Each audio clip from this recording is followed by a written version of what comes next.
Assalamualaikum warahmatullahi wabarakatuh. Selamat siang, salam sejahtera untuk kita semua. Jumpa lagi dengan saya Juniman Silalahi di channel YouTube Education.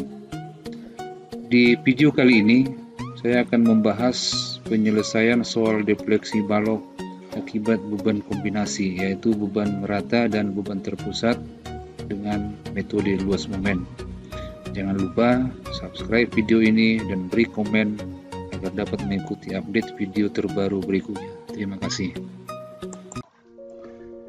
Baik, mari kita bahas penyelesaian soal defleksi balok dengan metode luas momen. Jika diketahui balok sederhana dengan beban merata dan beban terpusat seperti pada gambar ini, hitunglah sudut kemiringan defleksi di tumpuan A dan di tumpuan B, serta defleksi di titik C dan di titik D dengan metode luas momen.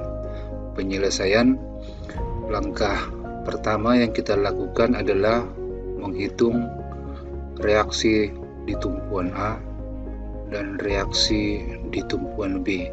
Ini dengan bantuan persamaan statika. Selanjutnya nanti akan kita hitung luas momen lentur yang terjadi dan kita lukiskan diagram momen lentur tersebut. Kita mulai dari sigma momen di titik B sama dengan 0. Jadi semua gaya yang ada di balok ini kita arahkan ke titik B. Gaya pertama RA positif ya, dikali 6, lalu dikurangi dengan resultan dari gaya Q, yaitu Q dikali 2, lalu diarahkan ke titik B, berarti Q kali 2 dikali 5. Selanjutnya P dikurangi P dikali jaraknya 2, habis nanti sama dengan 0, maka RA diperoleh 11,667 kN. Selanjutnya sigma momen di titik A sama dengan 0. Jadi semua gaya yang ada di sini di batang ini, balok ini diarahkan ke tumpuan A. Gaya pertama RB yaitu min RB dikali 6 ditambah P kali 4 ditambah Q kali 2 lalu dikalikan dengan 1, jaraknya 1 sama dengan 0. Ini persamaannya, sehingga diperoleh RB 8,333 kN. Kalau dijumlahkan reaksi yang bekerja RA dan RB itu sama dengan jumlah beban, yaitu 5 kali 2 10 ditambah P nya 10 jadi 20. Kalau kita jumlahkan ini hasilnya 20, maka terkontrol. Selanjutnya kita hitung momen di titik C dan di titik D. Momen di titik C adalah RA dikali 2 dikurang Q kali 2 kali 1. Ini persamaannya, maka diperoleh 13,334 kN. Maka momen reduksinya nantinya adalah 13,334 per E. Berikutnya momen di titik D, RA dikali 4 dikurang Q kali 2 lalu dikalikan dengan 3, maka hasilnya adalah 16,668 kN atau momen reduksinya 16,668 per E.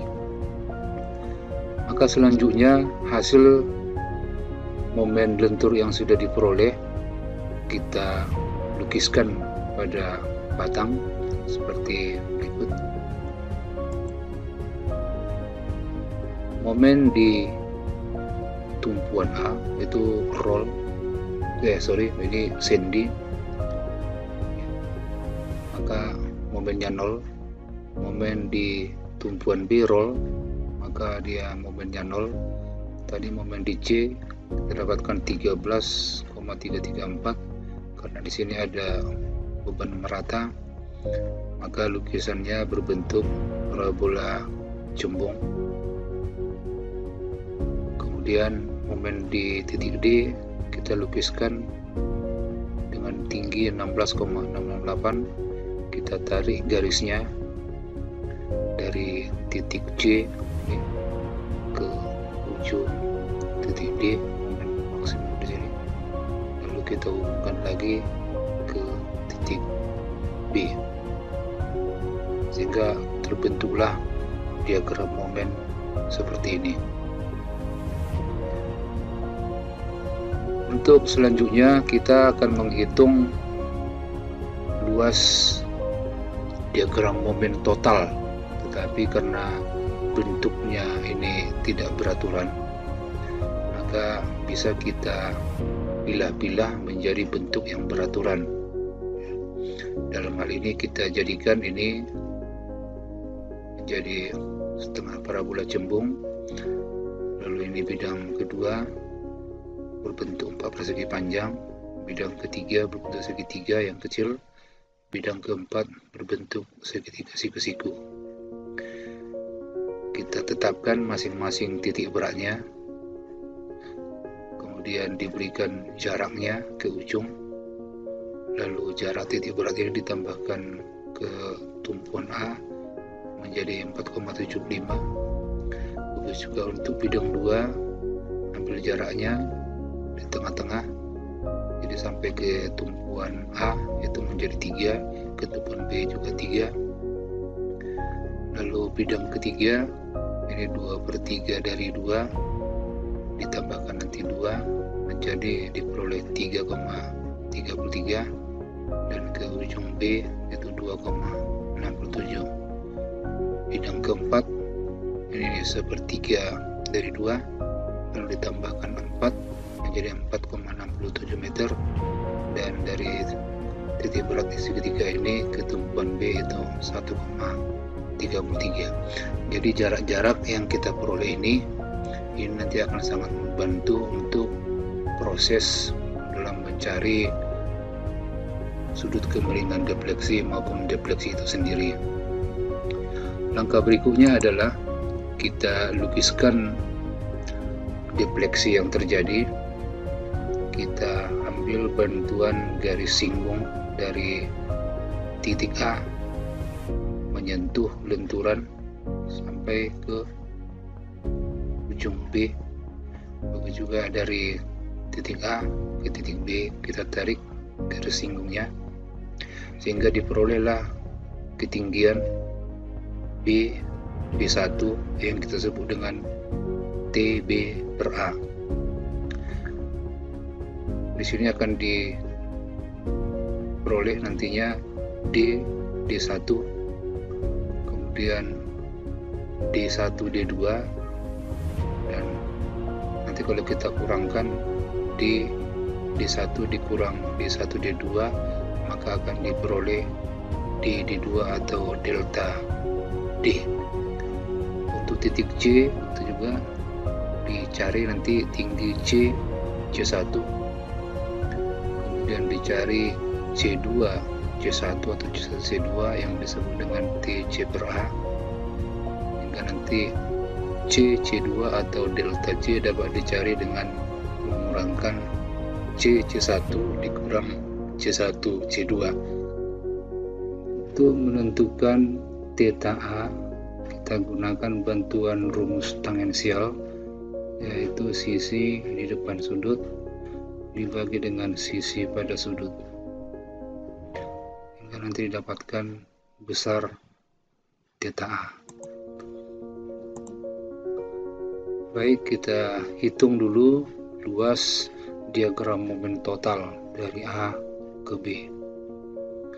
Luas diagram total ini kita hitung masing-masing luas bidang 1, luas bidang 2, luas bidang 3 dan luas bidang 4 ya, dengan rumus mencari luas untuk masing-masing bentuk bidang.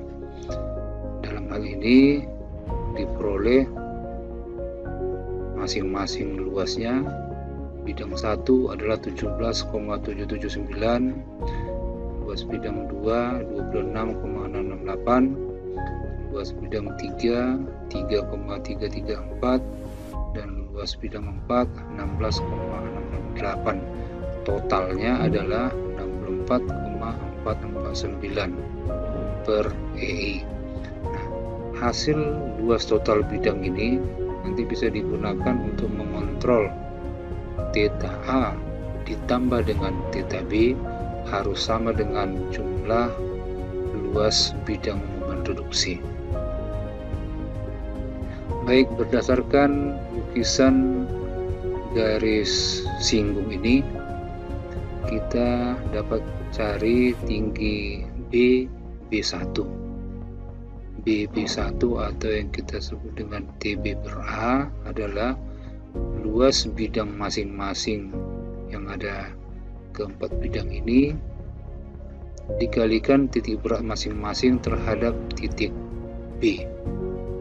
Jadi luas bidang 1 ini dikalikan jaraknya 4,75, luas bidang 2 dikalikan jaraknya 3, luas bidang 3 dikalikan jaraknya 2,67, dan luas bidang 4 dikalikan jaraknya terhadap titik B itu 1,33. Akhirnya diperoleh tinggi BB1 atau TB per A adalah besar 195,526. Dengan demikian, sudut kemiringan defleksi itu dapat kita tentukan dengan bantuan rumus tangensial tadi, yaitu theta A sama dengan TB per A atau TB per A tinggi BB1 dibagi dengan L, maka diperoleh theta A 32,588. Selanjutnya untuk daerah titik D, kita bisa cari tinggi D1 dengan bantuan sudut kemiringan defleksi H theta A ya.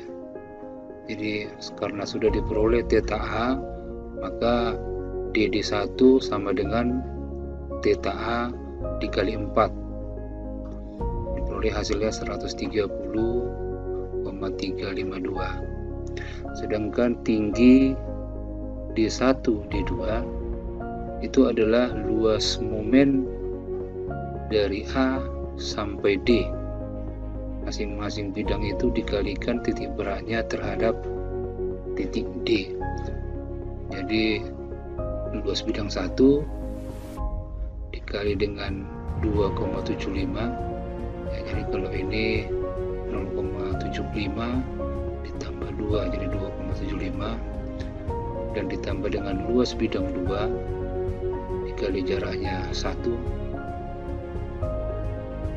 luas bidang 3 dikali jaraknya 1/3 dari 2 yaitu 0,667, maka diperoleh adalah tinggi D1 D2 atau TD per A sebesar 77,784. Dengan demikian defleksi di titik D itu bisa kita cari tinggi total ini D1 dikurangi tinggi D1 D2 atau TD per A. Maka diperoleh delta D adalah 52,568 per EI. Kita masuk ke titik C, tinggi C1, kita gunakan bantuan theta A, yaitu theta A dikali 2, dapatkan 65,176. tinggi C1 C2 itu adalah luas bidang 1 dikali jaraknya terhadap titik C. Luas bidang 1 sudah didapatkan 17,779, lalu kali jaraknya 0,75 diperoleh 13,334. Dengan demikian theta C adalah tinggi C C1 dikurangi dengan C1 C2 atau TCA, C C1 dikurang TCA, maka diperoleh delta D 51,842. Ini dia.